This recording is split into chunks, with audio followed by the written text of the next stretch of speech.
bonjour, shalom. Eh bien, je suis Fifa Marie-Thérèse. Ingrid Nouté. Donc voilà, on n'a plus besoin de se présenter. Nous croyons par la grâce de Dieu que vous nous avez suivis depuis le début de cette série sur le thème de l'année 2025. Le Seigneur nous a dit, levons-nous et bâtissons. Il te dit, lève-toi et bâtis. Et nous avons commencé cette série, je pense que ça c'est notre... quatrième, je pense que c'est le quatrième thème qu'on aborde. Donc, si tu nous prends de cours, je t'encourage de partir vraiment au premier thème pour que tu puisses nous suivre pas à pas. Alléluia. Amen. Donc, voilà, rapidement, bonjour. Une fois de plus, bienvenue. Aimez nos vidéos, s'il vous plaît. Abonnez-vous si ce n'est pas encore fait. Abonnez-vous, cliquez la cloche de notification et puis postez un commentaire. Dites-nous de là, vous nous regardez. C'est pour nous une joie de voir que différentes nations nous regardent et nous sommes bénis. Donc voilà, soyez bénis. Il y a une dame qui m'a dit, « Oh Fifa, tu n'as pas prié au début de la vidéo. » Je prie toujours, nous prions toujours avant de passer sous caméra. Nous prions dans les coulisses, donc rassurez-vous, nous prions pour vous. C'est-à-dire que le temps nous est tellement imparti, on essaie de faire les vidéos en 20 minutes, 30 minutes maximum. Donc vous voyez, si on doit prier, ça va nous prendre beaucoup trop de temps, mais nous prions pour vous, sachez-le. Donc sans plus tarder, nous allons aller au vif du sujet. Nous avons vu au début qu'avant de se lever et bâtir, il fallait d'abord évaluer dans quel état on se trouvait. Ensuite, on a vu que avant même de parler de bâtir, le fondement inébranlable pour bâtir était Christ. Alléluia. Amen. Jésus dit que Jésus est le rocher qui ne s'écroule jamais. Donc, on a vu que pour bâtir nos vies, on devait d'abord bâtir notre relation avec Dieu. Ensuite, on a également vu qu'avant même de parler de bâtir les finances, bâtir le mari, si toi-même tu vas mal, tu vas bâtir quel mari, tu vas bâtir quel foyer, tu vas bâtir quel argent. On a compris on a vu ensemble que bâtir commence par se bâtir soi-même. Et aujourd'hui, Ingrid, notre invitée, a mené vraiment ce point que j'ai trouvé intéressant. Elle disait, Fifa, bâtir aussi, ça commence avec la famille. Parce que si nos relations de famille ne sont pas en santé, ce sera difficile de bâtir. Et je voudrais déjà, avant de passer la parole à l'invité, te dire quelque chose de très important. Et ça, c'est ce que le Seigneur met vraiment dans mon cœur. S'il te plaît, mon frère, ma soeur, tu me regardes.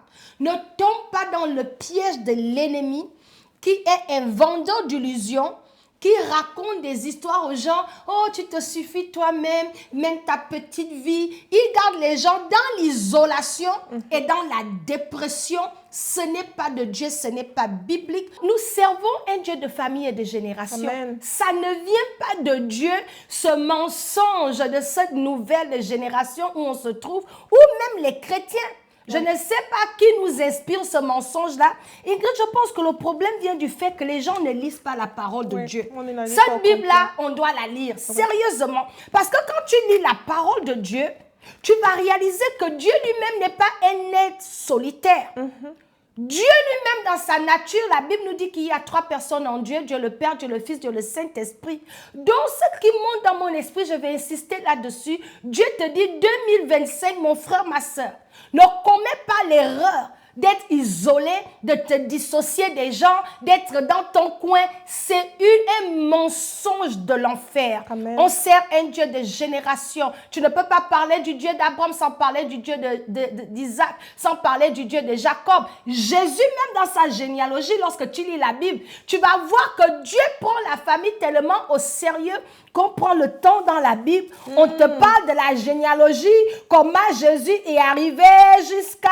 On te montre comment Jésus est de la descendance de David. Quand tu dis Jésus, fils de David, il faut remonter à Ruth, aux ancêtres de Jésus, pour dire que d'où nous sortons, c'est au corps de Dieu. Amen. Et pour bâtir cette année, tu veux bâtir tes relations de famille. Amen. Et mon mot vraiment, avant de passer la parole à Ingrid, ne commets pas cette erreur de vouloir vivre ta vie seule.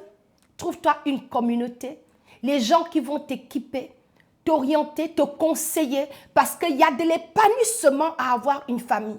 Ensemble, nous sommes toujours plus forts. Amen. Donc, bâtir une vie de famille. C'est le sujet d'aujourd'hui, c'est le focus d'aujourd'hui. On veut parler de cela. Donc, Ingrid, dis-nous un peu. On va aller terre à terre. Je veux vraiment que tu puisses encore appuyer ce que je suis en train de dire. Oui. Que Dieu est au centre de la famille et qu'il est important pour nous de revenir à nos familles et de bâtir ces relations-là si nous voulons vraiment réussir. Parce que les gens aujourd'hui résument le succès à avoir de l'argent. Non, non, non. Oui, effectivement, FIFA, c'est tellement bon. À mesure qu'on avance dans notre thématique, tellement je sens l'excitation et j'espère que vous partagez notre excitation. En tout cas, on est content et on sait que Dieu est en train de faire un travail merveilleux dans nos vies.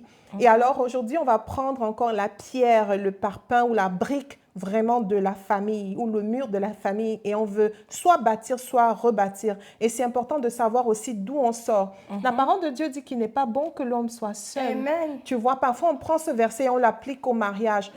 Justement, on s'en va quelque part, on s'en va bâtir un foyer, on s'en va bâtir une descendance. Mais d'où est-ce que tu sors? Tu ne sors pas de nulle part. Aujourd'hui, peut-être on va dans les églises, on nous dit, oh vraiment, ta maman est sorcière, ton oncle est sorcier, tout ça, tout ça, tout ça. Mais n'empêche que Dieu qui t'a gardé jusqu'à présent, c'est le même Dieu qui dit « Honore ton père et ta mère afin que tes jours soient nombreux. » Et ça ne dépend pas de comment était ta maman, ça ne dépend pas de comment était ton papa. Ça, c'est vraiment important. J'aime vraiment le fait que tu le soulignes. La parole de Dieu dit dans Éphésiens 3 également, je pense que c'est au verset 19 et 20, ça dit que, attends, j'ai une autre version, parce que là, j'ai la version Semeur. Je vais le lire dans une autre version que j'ai bien aimée. Dans Éphésiens 3, le verset 14, ça dit « Voilà pourquoi je plie les genoux devant le Père de notre Seigneur Jésus-Christ, de qui toute famille dans le ciel et sur la terre tire son nom. » Tu n'es pas dans ta famille, tu n'es pas sorti de cette famille-là au hasard. Et quand je parle ainsi, je pense que l'Esprit de Dieu qui rend ministère et que vraiment pour qui nous nous tenons ici, est en train de te rendre ministère. Quelle est ta relation avec tes parents aujourd'hui? Quelle est ta relation avec tes parents? C'est important. Si aujourd'hui tu n'avais pas encore compris l'importance de tes parents, que tu le comprennes aujourd'hui et que tu retournes leur dire merci. Que tu retournes les honorer. Parce que c'est le commandement avec une promesse afin que tes jours soient nombreux. Aujourd'hui, oui, on chasse les démons, on prie, on fait des jeûnes, on coupe, on fait ceci. Mais vraiment, si tu as la grâce aujourd'hui d'avoir tes parents, honore-les. Honore-les et reconnais la famille d'où tu sors. Peut-être c'est un grand frère qui t'a élevé. Reconnais-le. Ils ont certainement fait un travail avec des manquements, avec beaucoup de déchets parce qu'ils t'ont donné ce qu'ils pouvaient et dans la saison dans laquelle ils étaient. Mais toi, fais ce que, obéis au Seigneur. Soumets-toi à l'Esprit de Dieu qui te dit, honore ton père et ta mère. Si aujourd'hui tu travailles, il est très important que chaque mois, lorsque tu reçois ton paycheck, que ton parent ait quelque chose sur sa table où il va dire, ah, ça c'est ma fille Ingrid qui m'a envoyé ce kilo de viande. Ça, cette cuisinière-là, c'est mon fils tel qui l'a envoyé. Donc vraiment, c'est important de savoir de la famille d'où on sort. Oui, il y a des manquements, il y a certainement des problèmes. Mais c'est important de savoir que Dieu a voulu que tu sortes de là. Peut-être pour changer l'histoire de cette famille-là. Mais reconnais déjà que tu sors de quelque part et que des choses bonnes, tu as acquis de cette famille. Peut-être la résilience que tu as aujourd'hui vient de ce que tu as eu une enfance très difficile. Peut-être la détermination que tu as aujourd'hui. Peut-être aujourd'hui, tu bâtis, tu as reçu même un héritage des parents. C'est important de reconnaître d'où on sort. Abraham savait d'où il sortait. Et quand il sortait, il n'est pas sorti seul. Il a pris Lot avec lui. Et comme tu l'as dit, Jacob est le fils d'Isaac, qui était le fils d'Abraham. Donc vraiment, Dieu est un Dieu de génération. Et on l'a vu encore dans la généalogie de Jésus.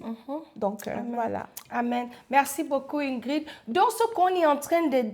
le point qu'on essaie vraiment d'amener aujourd'hui, j'aimais le verset que tu as cité tout à l'heure où la Bible nous dit clairement « Honore ton père et ta mère ». Il y a une autre version qui dit que ton bonheur en dépend.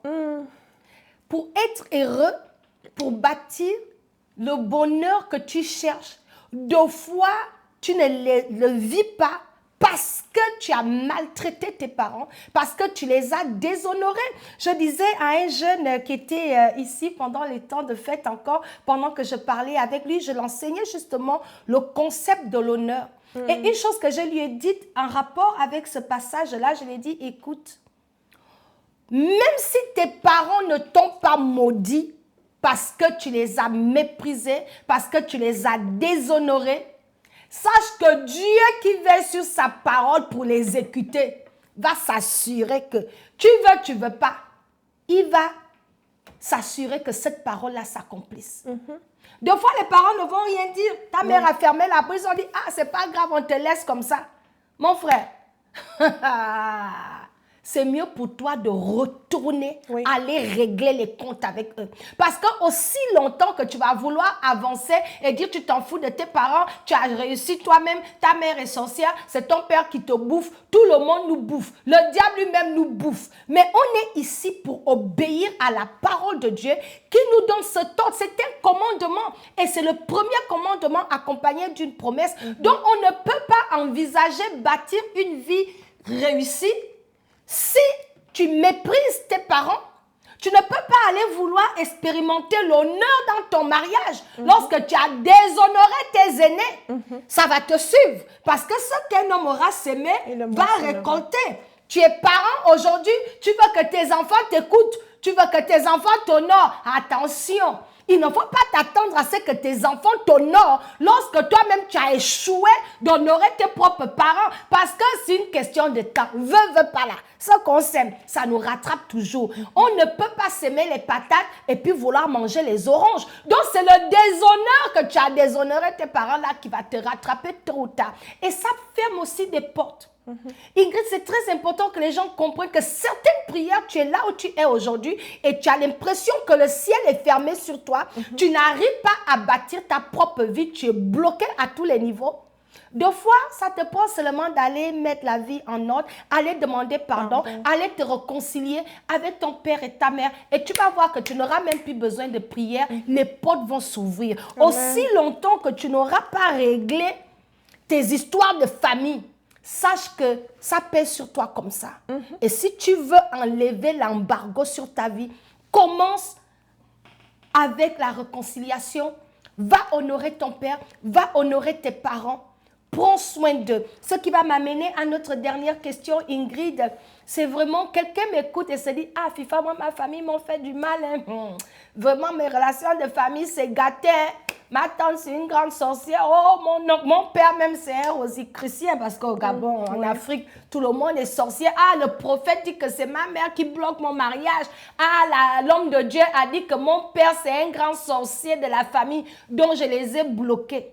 Quelqu'un qui nous écoute et se dit, ah, c'est vrai, je fais comment? Maintenant, je vous ai entendu parler de bâtir les relations de famille. Dites-moi un peu dans mon cas. Qu'est-ce que je fais avec une famille? Parce qu'il y a des familles aussi, hein, tu as l'impression le diable mange midi là-bas. Une personne comme ça, comment une personne qui sort d'une famille brisée, une famille de douleur, une famille de la honte, une famille qui l'a fait du tort, comment cette personne-là peut rebâtir les relations de famille? Elle commence où, en fait? C'est une très bonne question, FIFA. Je pense qu'il faut rester biblique. Déjà, lorsqu'on parle de famille, vraiment, moi, je remonte vraiment aux parents. Maintenant, on a des oncles et des tantes, ça, c'est accessoire. Mais c'est-à-dire, par exemple, parce que les cas qu'on a souvent, c'est des gens qui viennent revendiquer des choses dans nos vies alors qu'ils n'ont rien semé. Ça, c'est des options, n'est-ce pas? Mais lorsqu'on a quelqu'un comme un parent, une maman qui t'a donné vie, qui t'a gardé, qui t'a nourri, aussi mal qu'elle t'ait nourri, aussi mal qu'elle ait fait ton éducation, elle t'a quand même éduqué. Et de là, tu es parti pour devenir quelqu'un aujourd'hui par la grâce de Dieu. Il est important que tu honores ces parents-là. Ça, c'est ce que Dieu requiert de toi. Maintenant, quand tu fais ce travail, il faut d'abord faire un travail d'intérieur. Parce que ça ne sert à rien d'aller maintenant donner l'argent. Maintenant, tu vas aller balancer l'argent à ton père. Ah, prends ton 20 000, vraiment. Ne dis pas que je n'étais pas honorée. Non, hein. Il faut vraiment qu'à l'intérieur de toi, que tu sois sincère devant le Seigneur. Amen. Toutes les racines d'amertume, toutes les racines de colère, toutes les racines de rancœur que tu as envers tes parents, il faut que tu les résolves. Il faut vraiment que tu prennes le temps de dire vraiment, j'en veux à ma mère parce qu'elle était absente. Peut-être qu'elle a priorisé sa famille, ses parents, ses frères et sœurs. J'ai l'impression, parce que parfois aussi, on est enfant, on n'a pas d'expérience. Et peut-être maintenant, quand tu es maman, que tu te rends compte qu'elle faisait seulement ce qu'elle pouvait. Mais vraiment, prendre la grâce. Avoir la grâce que Christ lui-même a manifestée pour nous. Il faut avoir de la grâce pour nos parents. Avoir la grâce parce qu'ils ne t'ont donné que ce qu'ils avaient. Aujourd'hui, on a tellement d'instruments, tu peux t'équiper, tu suis des personnes, tu as la grâce peut-être d'avoir des mamans à l'église ou une émission comme si où tu es vraiment édifié et te permet de bâtir différemment. Mais nos parents n'avaient pas ça. Il y a des parents qui étaient orphelins, ils ne t'ont donné que ce qu'ils pouvaient. Vraiment, traite-les avec grâce et pardonne-leur leurs manquements. Et parfois, ça prend d'avoir des conversations, même s'ils ne comprennent pas, se dire, maman, vraiment, je te pardonne. Parce que quand on était enfant, tu étais très méchante envers moi, tu me frappais vraiment. Voilà ce que ça me causait et tout. Vraiment, demander pardon et relâcher ce pardon. Une fois que je fais mon travail d'intérieur, à partir de là maintenant, de mon intérieur vont naître des actes qui communiquent la grâce. Amen. C'est vraiment de me dire, dans mon budget, même si je n'ai qu'un salaire de 100 000 francs, ma mère, je vais lui envoyer 5 000 tous les mois. 5 000 au moins, elle va acheter le pétrole, au moins, elle va acheter le bois. Vraiment que chaque mois, que de ta mère, en fait, ne puisse naître que de la bénédiction. Que vraiment, lorsqu'on regarde à l'intérieur, elle regarde à l'intérieur d'elle-même, si elle est encore colérique, parce que ça, c'est son problème. Ce n'est pas ton problème. Lorsqu'elle va vouloir peut-être te maudire, parler des mauvaises paroles, qu'elle ne trouve pas de racine en elle-même. Que tout ce qu'elle trouve, ce soit le bien. Amen. Donc, fais du bien autant que cela dépend de toi. Et bien sûr, mets tes barrières, parce que parfois, on fait le travail sur nous, mais on a des parents qui nous rentrent dedans, qui viennent détruire parfois le travail qu'on fait.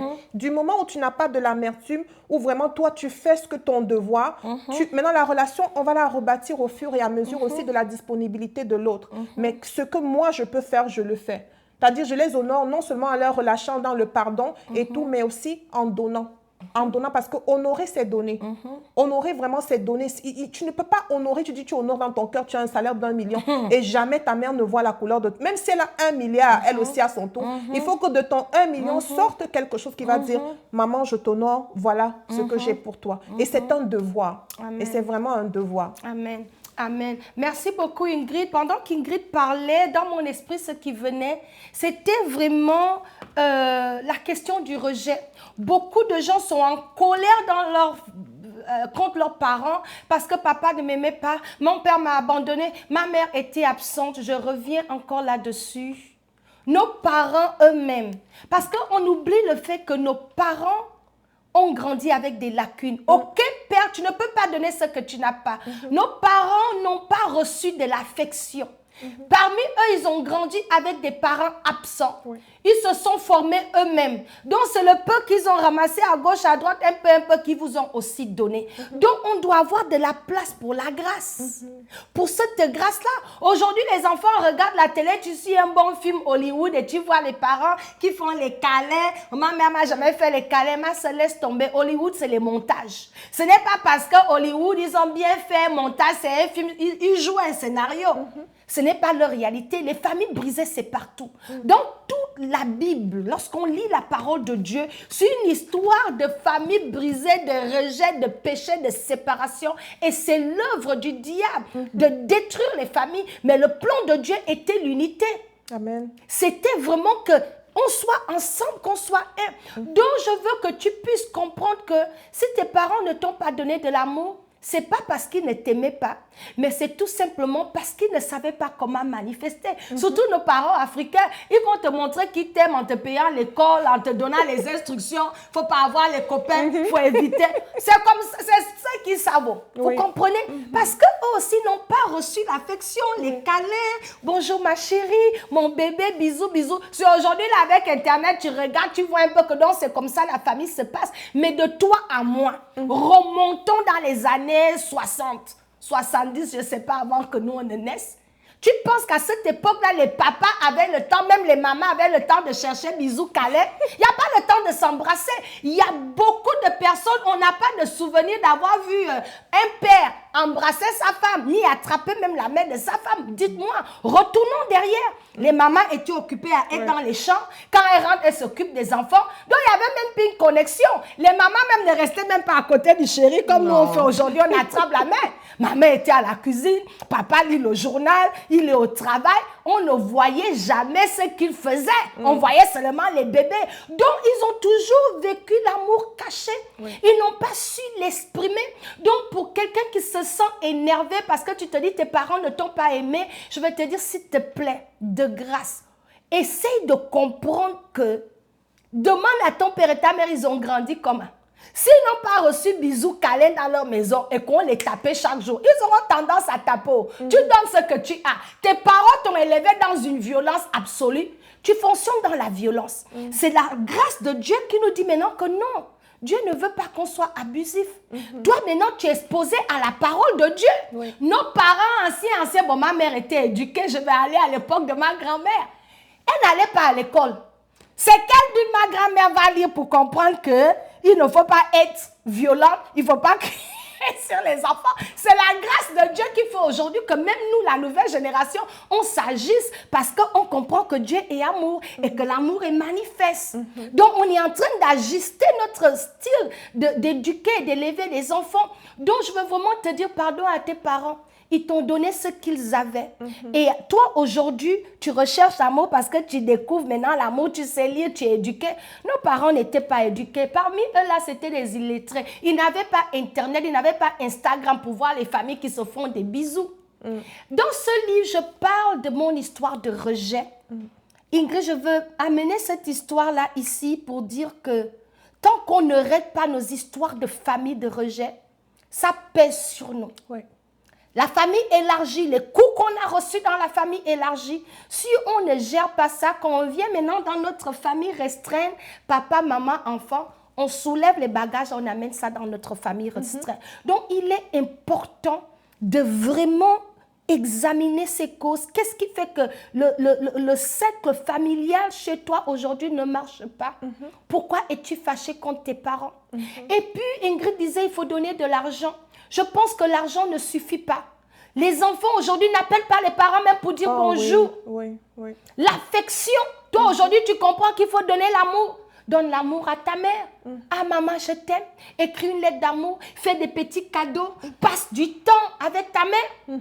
On ne visite jamais les parents. Ils sont en train de vieillir seuls. Oui. Aujourd'hui, en tant que parents, c'est sûr que nous aussi, quand on n'était pas parents, on ne comprenait pas ce qu'on comprend aujourd'hui. Mais croyez-moi qu'aujourd'hui, en tant que parent, je comprends mieux qu'est-ce que c'est d'être parent. Ce n'est pas facile d'être. Ce n'est pas facile. Donc, c'est plein de sacrifices. Les parents donnent leur meilleur. Ingrid, je pense que tes plans pour tes enfants sont des blancs ponts. Tu veux leur meilleur. Tu comprends de tout ton cœur, tu veux leur meilleur. Mais nous sommes imparfaits.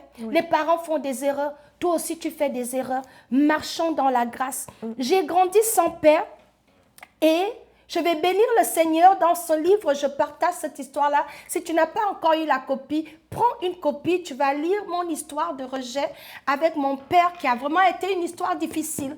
Et l'ennemi a voulu utiliser les blessures du rejet même pour détruire ma relation avec ma mère. Mais gloire soit rendue à Dieu pour son Saint-Esprit qui a pu m'exposer les mensonges de l'ennemi et me délivrer du mensonge, du rejet.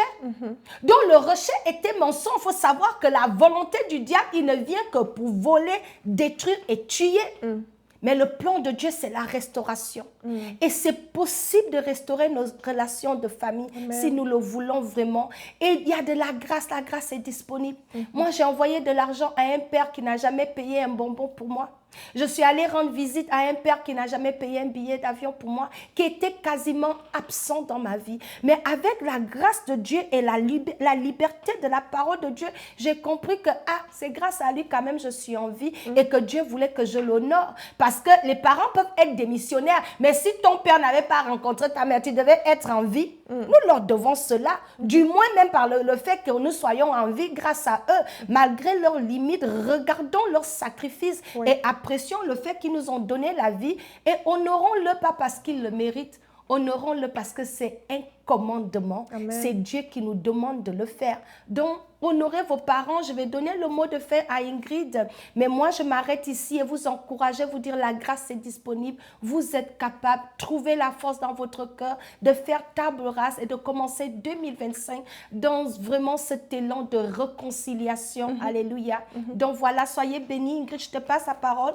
Clôture pour nous. Merci. Alors aujourd'hui, si tu nous regardes, c'est vraiment l'occasion d'examiner cette section-là de ta vie et vraiment de partir sur des bonnes bases. Et ce n'est que lorsque tu auras réglé ce qui est en arrière que tu pourras te projeter vers l'avant.